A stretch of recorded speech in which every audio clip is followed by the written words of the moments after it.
تمرین دوم روز اول. دقایقی از امروز رو با خودتون خلوت کنید. هرچند کوتاه. در جایی آرام بگیرید. منظور این نیست که منزوی بشید. همه ما به خلوت نیاز داریم. خلوت جسمی و ذهنی.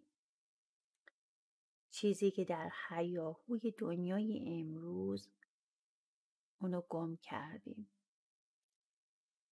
خلوت جسمی تنها بودن هست و خلوت ذهنی به معنای فکر نکردن درباره چیزی به غیر از آگاه و هوشیار بودن است. همیشه به دنبال پر کردن زمانمان هستیم و سرگرم کردن خودمان با کار، دوستان، اقوام و حتی سرگرم شدن با دنیای مجازی، دیدن تلویزیون.